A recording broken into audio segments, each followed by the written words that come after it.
Welcome to your Get That Nugget for GCSE English Language. Today we'll be concentrating on giving you a framework to answer paper 1 question 5. This is the writing section with the writing question.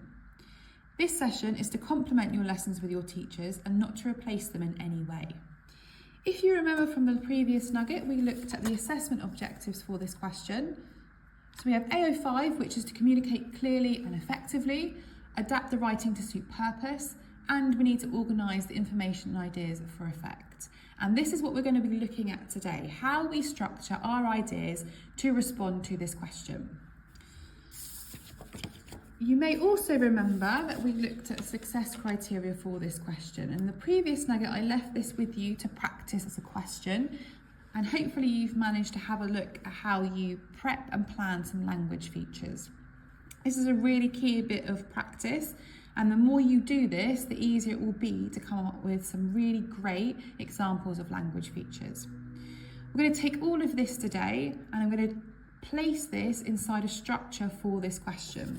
The purpose of this nugget is to show you how to effectively structure your writing so that you are keeping it very organised but also entertaining for your reader, so that we are able to gain those marks that we need for this question. So we're going to start with an image today. We're going to concentrate on the image version of the question rather than the narrative text question. There are lots of different ways that you can approach the image question. As I said previously, and as you can see on the questions that you are given, they will be asking you to write a description as suggested by the image. The first way that you could do this is that you can section off the image. It could be that you think about 3 or 4 different things on the image that you think are interesting to talk about. So for example, it might be that my first thing that I want to talk about is this. And my first paragraph may be something to do with this house in terms of this picture. I then may use my second paragraph to talk about this man here. I may, for my third one, talk about something in the distance. And then finally, I may talk about something over here. It doesn't really matter what you section off in the image.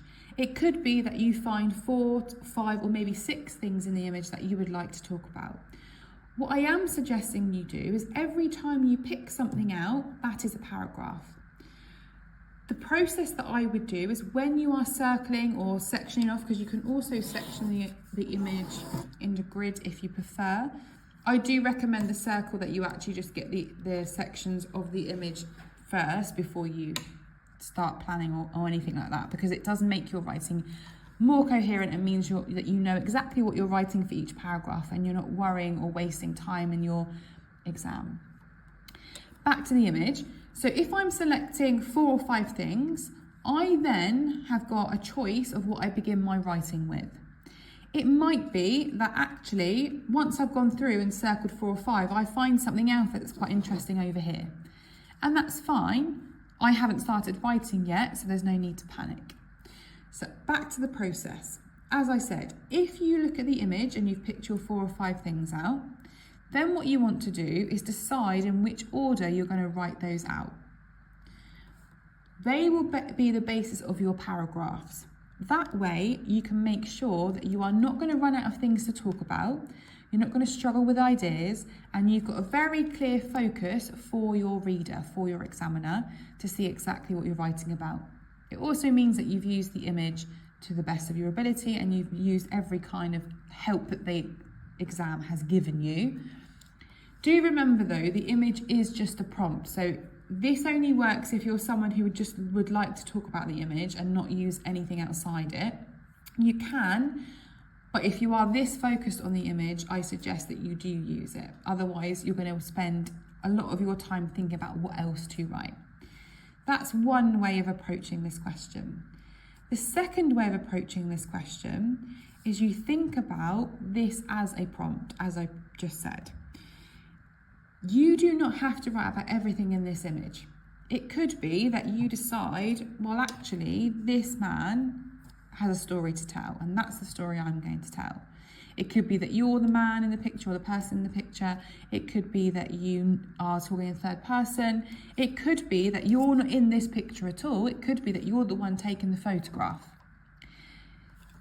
The inspiration and the ideas come from you. This is not to try and stop you from being creative. This is just a prompt for you to be able to think about what you would like to write. Once you decide your approach, and I do recommend that you practice both, so practice looking at an image and trying to section things off or select 4 or 5 things that you want to write about, and then I would also practice just using the image as a prompt for you to write about something linked to it or something further along the lines of your imagination. Once you've done that and practiced, there is a structure that I recommend that you use no matter what option that you pick. You can also use this structure for the narrative option. It doesn't have to be the image. So the structure that we will use is a 5 to 7 part structure. So your opening line should be, as I said in the previous nugget, a short sentence or a 1-word paragraph. Grab your reader's attention, make sure they're interested, and then you can continue to write your great piece of writing for them whilst they're engaged with you. Your first paragraph after that sentence is to establish your setting. You need lots of imagery in this. So this is just your setting. Your second paragraph is then going to be a flashback. This gives you a chance to set up the reason that the character is in the situation without directly telling the reader or establishing the conflict. So you don't want to give away too much in this flashback, but there's something here that gives you an idea, an opportunity for structure to happen in your piece of writing. It's a really effective way of writing a story and making sure you're covering all bases. The third paragraph is where something happens. This can usually be a 1-sentence paragraph because it's really effective to use that kind of structure in your piece.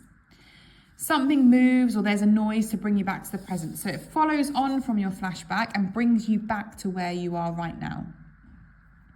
Paragraph 4, you continue on from paragraph 3. So this was a very short one, bringing you back to the present. Paragraph 4 describes the present. So it could be that how does the character feel now? It could be you zooming on a feeling or a detail of this more setting. It could contain lots of emotions and feelings. Again, a really good way of making sure that your writing is effective, but also interesting. You are covering things that are structural as well as language techniques. Your final full paragraph is going to go back to the setting. What I would recommend is that this setting has changed in some way from your first paragraph. Again, you want lots and lots of imagery in there, and you want to be describing that setting. If we think back to the image, you can use the setting from the image, or it might be that you've decided to progress on that image and you've used your imagination. Again, that's fine. You do need lots of imagery in there though, and you do need lots of description, and use those language features to do that. The more you use from that success criteria, the easier this writing is going to be. Finally, you want to return to the same opening line, but perhaps with a slight change. So it might be that the situation has moved on slightly, or in some way. It could be that your feelings have completely changed. So it might be up here, you could be really sad, and by the end you could be really happy, or vice versa. It could be that you were lost at the start and now you've been found at the bottom, or you found your way. It is completely up to you. The beauty of this question is it's about you and your imagination and what you would like to write. And within reason, that will work really well for you. What I would suggest you do is when you take the image, I would use this structure and start planning it out. So what you're going to need to do is you are going to need to either screenshot this image or make a note of the sections that you are going to work on. I've given you a bit of a starting point. So as you can see, I've started with an opening line, which is a short sentence. Without hope, there is nothing. I'm using the image that we looked at in the start of the nugget, which I'll show you again in a second. And then in my last line, I've returned to the opening line, but I've changed it in a slight way. So when there is nothing, there is hope. So I've changed the order of the syntax of the words, the order of the words, and made it effective where I'm bringing my reader back, saying I've used the same sentence, but I've cleverly changed it to show that I've thought really carefully about what I'm writing. So I'm going to give you that to work with. What I suggest you do, as I said, is either screenshot this or pause it and write it down, and then take the image that we looked at. This will also be available for you to screenshot or download. Go through the process as we did in this nugget. The first thing you want to do is look at the image. Decide whether you're going to section off like I did and circle or box off some things to talk about, or if you're going to use this as a general prompt. Then what you're going to do is you're going to use this planning structure to plan out a piece of creative writing for that image.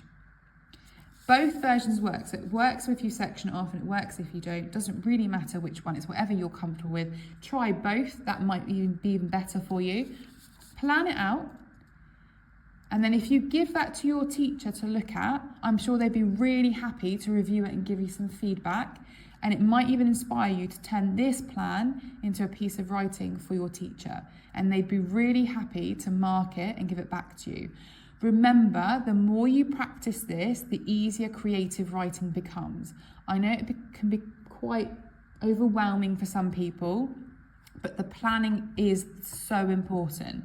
If you don't plan your creative writing, there is a risk that you might ramble, there's a risk that you don't get your points across, and if we go back to the assessment objectives, we know that we need to communicate clearly and effectively, and we need to organise that information for effect. So take the image, take the plan, and plan that and give that to your teacher to mark.